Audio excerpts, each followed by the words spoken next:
কার টাকা? কে খায়? অমিত শাহ খায়, হোম মিনিস্টার। কি করে খায়? গদ্দারের থ্রুতে টাকা যায়। গদ্দার অ্যাডপ্টেড সন হয়ে গেছে। সাথে আছে এক জগন্নাথ। জগন্নাথ ধামের জগন্নাথ নয়, পুরীর জগন্নাথ নয়, বড় ডাকাত জগন্নাথ বিজেপি। জগন্নাথের থ্রুতে টাকা যায় শুভেন্দু অধিকারীর কাছে, আর শুভেন্দু অধিকারীর থ্রুতে টাকা যায় অমিত শাহর কাছে।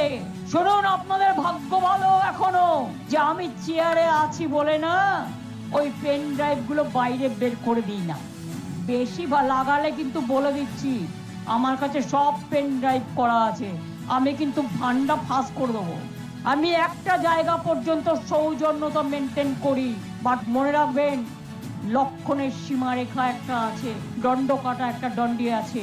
লক্ষ্মণের দণ্ডি পেরিয়ে গেলে কিন্তু আর সামলে রাখতে পারবেন না। আমি অনেক কিছু জানি, বলি না শুধু দেশের স্বার্থে।